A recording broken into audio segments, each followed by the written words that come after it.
Féminité, comment la développer? Hey! Bienvenue à toi sur ma chaîne, je m'appelle Saïli, ta coach et experte en autonomie affective pour t'aider à avoir des relations épanouissantes.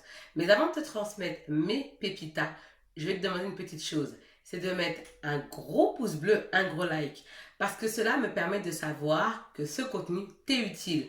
Comme ça, je ferai d'autres vidéos autour de cette thématique. Partage-moi également tes idées de thématiques dans la zone de commentaires juste en bas. Abonne-toi à la chaîne afin de recevoir toutes mes pépitas directement sur ton smartphone. Active la cloche. Gling gling, gling gling. Parce que si tu ne le fais pas, YouTube ne te préviendra pas de la sortie de mes prochaines pépitas que tu risques de rater. Et cela serait fortement dommage pour toi. Donc active la cloche. Gling gling, gling gling. Je te propose également mon bilan gratuit 100% personnalisé, confidentiel et anonyme dans lequel figure ton cadeau à l'intérieur. Pour recevoir ta surprise, il te suffit d'aller dans la zone de description juste en bas et de cliquer sur le lien. Qu'est-ce que c'est les énergies féminines?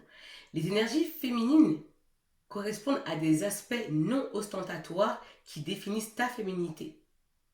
C'est une sorte de caractéristique de beauté énergique qui te définissent. Des choses qu'on ne voit pas. Mais pourtant, vont avoir un impact sur tes choix de vie, sur les personnes que tu vas attirer dans ta vie, sur ta vie dans sa globalité. Donc c'est hyper important de savoir développer, entretenir, cultiver, nourrir tes énergies féminines. Et certaines vont s'offusquer, mais c'est dit, parler d'énergie féminine chez la femme ou parler de féminité de la femme correspond à un pléonasme. Non, pas du tout. Parce qu'il y a des femmes qui ont une dominance d'énergie masculine, bien que d'apparence ce soit des femmes extrêmement féminines. D'accord? Et on a ces femmes qui ont un aspect, on va dire, lambda, mais pourtant qui ont ce comportement féminin. Et c'est hyper important que tu puisses développer tes énergies féminines. Parce que si tu veux attirer une certaine catégorie d'hommes, il va falloir en fait que tu travailles sur ces énergies. C'est super important. Et ça se travaille. D'accord?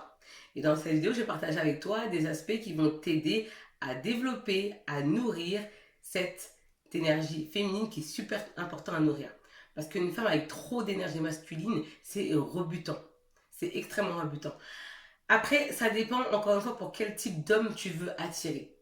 Parce qu'il existe différents profils d'hommes. Il y a des hommes qui vont être sensibles à tes énergies féminines. Il y a des hommes qui vont être sensibles à tes énergies masculines. Parce qu'il faut savoir qu'une femme est constituée des deux énergies, donc des énergies masculines et féminines. Aussi bien un homme, d'accord? Mais chez une femme, il faut qu'il y ait en fait une prédominance des énergies féminines. C'est toujours mieux, d'accord? Et chez un homme, bien sûr, les énergies masculines doivent prédominer. Parce qu'il y a beaucoup de femmes qui ne se rendent pas compte, qui rebutent les hommes à cause de leurs énergies masculines. Ce sont des énergies qui rebutent les hommes qu'elles aimeraient attirer à elles. Qui détestent ça en fait, vraiment. Même si la femme, c'est un avion de chasse, c'est une bombe atomique, elle est trop belle. Mais cet homme-là aura une autre perception d'elle parce qu'il va ressentir ces énergies masculines de cette femme. Il va se détacher de cette femme-là et cette femme-là ne va pas l'attirer. Donc c'est important que tu travailles quand même dessus. D'accord? Toi qui me regardes, tu peux être une femme très féminine par ton look et rebutante pour la jante masculine à cause de tes énergies masculines prédominantes. C'est-à-dire que ton look est très féminin, mais tu as un comportement masculin. Et cela rebute les hommes que tu aimerais attirer. Si tu as grandi dans une famille dans laquelle tu as été entouré de beaucoup d'hommes, donc beaucoup plus d'hommes que de femmes, il est normal que tu aies des énergies masculines prédominantes. Si également tu as grandi et évolué dans une famille dysfonctionnelle où tu as grandi qu'avec ta maman elle se battait, elle faisait tout, donc elle assumait le rôle du père et de la mère, tu as un modèle parental qui est un peu dysfonctionnel. Donc, toi, ce que tu vas faire, c'est que comme tu as grandi avec ce modèle-là, quand tu seras avec des hommes, tu vas vouloir tout assumer. Parce que tu fais tout et tu as grandi avec un parent comme ça qui faisait tout dans la maison. Tu as un modèle comme ça, tu n'as pas un modèle paternel où papa s'occupait de ses tâches et maman s'occupait de ces tâches-là. Et ça crée en fait des dysfonctionnements dans ton cerveau. Et ce qui va faire que quand tu vas grandir, tu auras cette apparence de femme féminine, mais au niveau du comportement, ton comportement sera masculin. Tu vois? Et comme ton comportement sera masculin, tu ne vas pas attirer les hommes que tu aimerais attirer.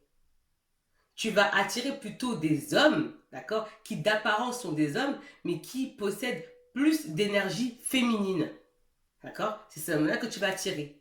Cet homme pourvoyeur, ce mâle alpha, ne pourra pas être attiré par une femme qui a des prédominances d'énergie masculine, parce que lui, il en a déjà. Et lui, il cherche une femme féminine. Et une femme féminine, c'est pas forcément au niveau du style vestimentaire comme on véhicule à la télé ou dans les médias. C'est un comportement, c'est une attitude. D'accord? C'est une attitude, c'est un comportement, c'est de la subtilité, c'est du charme, c'est de la séduction, c'est une façon de se tenir, c'est une façon de parler. C'est beaucoup d'éléments qui rentrent en jeu. Et ça se travaille, hein, tout ça. Hein. Ça se travaille. Parce que c'est vrai que pour les femmes qui ont grandi dans une famille où il n'y a que des garçons, bah forcément, elles ont développé des aptitudes masculines, ce qui est tout à fait normal, parce que quand tu grandis avec des garçons, il faut bien te défendre. Faut bien te défendre. Donc tu vas développer en fait ces aptitudes masculines qui vont te porter préjudice quand tu seras une femme, quand tu vas devenir une femme, parce que quand tu voudras commencer à fréquenter des hommes, bah, tu seras un peu garçon manqué, tu auras des comportements d'homme en fait. Et dans un couple, c'est pas possible qu'il y ait deux hommes comme ça.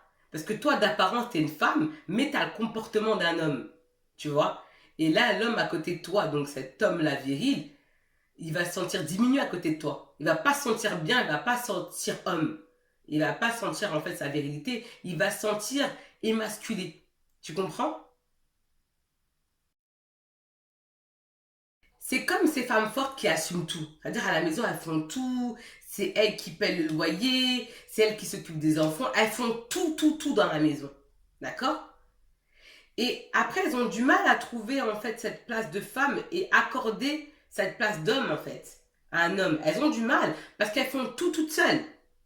D'accord? Elles font tout toutes seules. Et quand un homme va arriver dans leur vie, va leur dire, par exemple, est-ce que je peux prendre tel service? Bien souvent, on va dire, non, t'inquiète, je peux faire moi-même parce qu'elles ont tellement l'habitude de tout gérer. Mais du coup, elles ne laissent pas cette place, entre guillemets, de super-héros à cet homme-là. Parce que cet homme-là, il a besoin d'avoir sa place. Un homme, il a besoin d'avoir sa place d'homme dans un couple. Donc même si tu es une femme et que tu gères tout, tu dois laisser la place en fait à un homme. Parce que sinon, ça ne marchera pas, ça ne va pas fonctionner. Parce que tu prends trop de place. Et ça, c'est mauvais en fait. Pour l'harmonie du couple, pour l'équilibre du couple, c'est vraiment mauvais. Parce qu'on a ces femmes qui veulent tout faire et elles ont du mal à accepter les choses des hommes. Par exemple, un homme va dire, oui, bah, écoute, je peux te rendre ce service-là, je peux faire ça pour toi. Et toi, tu vas dire, ah non, non, non, laisse tomber, c'est bon, je vais faire, t'occupe pas, laisse tomber. Non, quand l'homme, il se propose, tu dis, oui, je veux que tu m'aides. Oui, j'accepte. Parce que là, l'homme, il se sent homme. Parce que toi, ok, tu es superwoman, tu sais faire beaucoup de choses. Mais si tu veux, en fait, un homme alpha dans ta vie, il va falloir que tu lui laisses un peu de place. Il va falloir qu'il ait sa place. Sinon, il va se sentir mal. Après, si tu préfères un homme bêta, c'est très bien. Parce qu'un homme bêta, c'est un homme qui possède beaucoup d'énergie féminine. Donc lui, le fait d'avoir les pieds sous la table et rien foutre, ça l'arrange. Tu vois? C'est pour ça qu'il y a des femmes, c'est des battantes, c'est des superwomen, c'est des femmes bien. Elles n'attirent pas les bons hommes à elles. Parce qu'elles ont trop d'énergie masculine. Et tu vas attirer les hommes bêta. Ces hommes-là qui aiment rien foutre, qui adorent être maternés, qui sont immatures émotionnellement. Parce que l'homme alpha, c'est un homme qui n'est pas immature émotionnellement. C'est quelqu'un qui est mature émotionnellement. Qui sait comment s'occuper de la femme. Alors que le bêta, lui, non. Lui, ce qu'il cherche, c'est une maman de substitution. C'est ce qu'il cherche, en fait, le bêta. D'accord? C'est ça qu'il cherche. Alors que l'alpha, il cherche une femme mature. Une femme qui va pouvoir s'occuper de lui, de la maison et aussi de sa vie à elle. Une femme qui connaît, en fait, sa place. D'accord? Une femme qui connaît sa place. Une femme qui est soumise. Mais quand je parle de soumission, c'est pas une femme chérie, tais-toi, ferme ta bouche, sois belle. Non, non, non. D'accord? c'est une femme qui connaît en fait sa place. Mais dès lors en fait où l'homme en fait il est là, il n'arrive pas à se débrouiller tout seul, il travaille pas, c'est la femme qui paye tout, forcément il n'y a plus de respect, le respect il est mort. Le respect il est mort et c'est normal.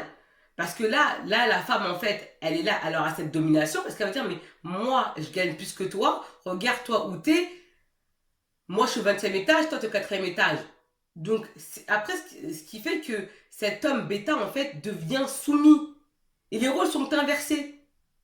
Et ça, tu vois ce que je veux dire? Et ça, c'est hyper grave. Et là, on peut même parler d'hypergamie d'ailleurs. Si cela t'intéresse, je pourrais faire une vidéo sur l'hypergamie pour que tu saches ce que c'est et bien t'expliquer ce que c'est l'hypergamie.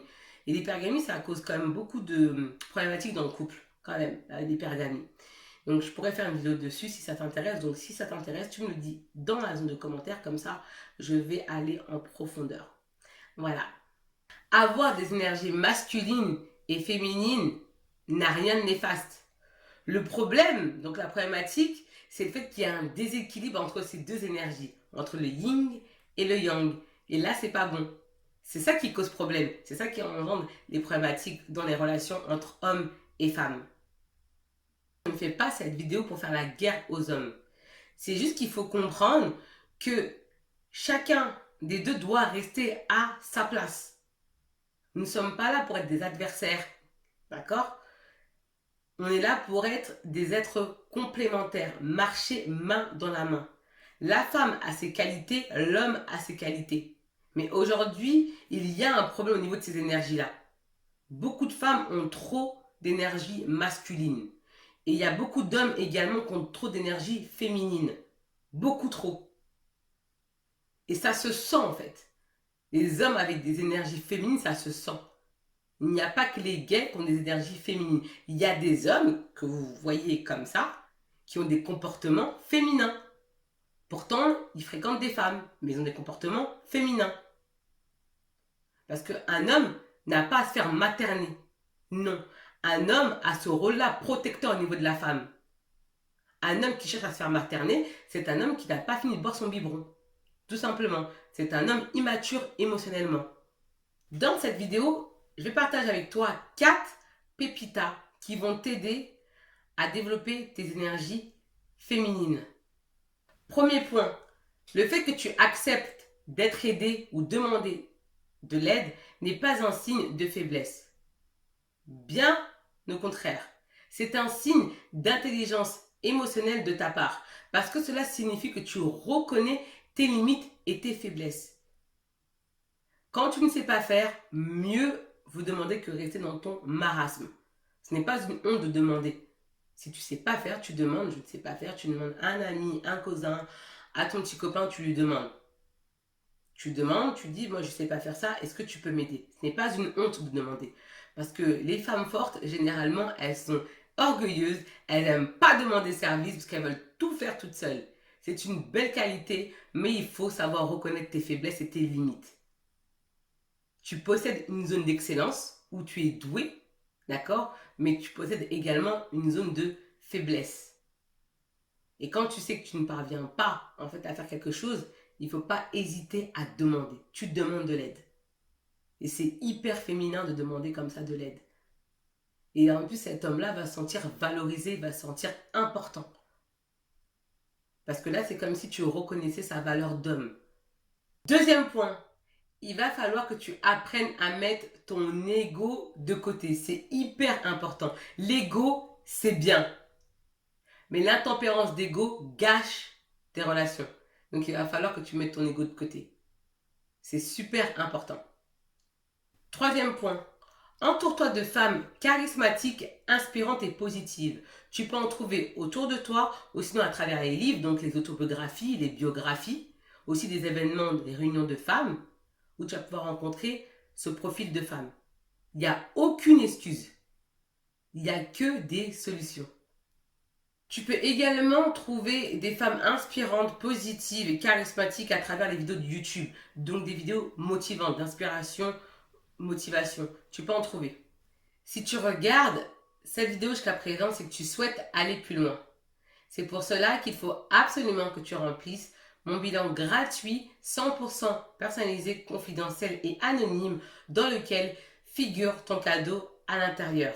Pour recevoir ta surprise, il te suffit d'aller dans la zone de description juste en bas et de cliquer sur le lien. Sache qu'en une seule séance de coaching, toi et moi, nous pouvons révolutionner ta situation. Donc, transformer ta situation négative en une situation positive grâce à notre plan d'attaque que toi et moi allons mettre en place. Quatrième point, ton langage est le reflet de ton monde intérieur. Donc, cultive ce qu'il y a à l'intérieur de toi, cultive également ce qu'il y a autour de toi. Et si le décor ne te convient plus, change-le. Change tout. Je souhaite partager avec toi un bonus. Combien de fois j'ai eu des femmes en coaching qui m'ont révélé avoir du mal avec les compliments. Elles se sentaient mal à l'aise avec les compliments. Dès lors où leurs compagnons, des amis au travail leur faisaient des compliments, elles se sentaient mal avec ça. Dès lors où une personne t'envoie une onde positive, donc de la positivité, tu te dois de lui renvoyer la balle en lui disant merci. Merci. Il faut apprendre à recevoir. C'est bien de donner, mais il faut que tu apprennes à recevoir. Un compliment, c'est de la positivité. Donc quand on te dit « Mademoiselle, vous êtes très jolie, vous avez un beau sourire », merci. Et tu renvoies ce compliment avec une attitude d'ouverture d'esprit positive. C'est hyper important. Laisse-moi savoir dans la zone de commentaires ce que tu as pensé de la vidéo. Parce que ton commentaire est important pour moi. Parce qu'il me permet d'améliorer mes prochains contenus. Mets-moi un gros pouce bleu, un gros like. Parce que cela me permet de savoir que ce contenu t'est utile. Comme ça, je ferai d'autres vidéos autour de cette thématique. Partage-moi également tes idées de thématiques dans la zone de commentaires juste en bas. Si tu es nouvelle, bienvenue à toi sur la chaîne. J'espère que tu te sens bien, que tu kiffes la chaîne et que tu ressens mes énergies positives à travers nos écrans interposés. Abonne-toi à la chaîne afin de recevoir toutes mes pépitas directement sur ton smartphone. Active la cloche. Gling gling, gling gling. Parce que si tu ne le fais pas, YouTube ne te préviendra pas de la sortie de mes prochaines pépitas que tu risques de rater. Et cela serait fortement dommage pour toi. Donc active la cloche. Gling gling, gling gling. Et j'en suis sûre que tu as des amis à qui cette vidéo fera du bien. Donc, envoie-la leur. Quant à moi, je te dis à bientôt pour de prochaines pépitas, pour de prochaines vidéos et je te dis ciao! Bye bye!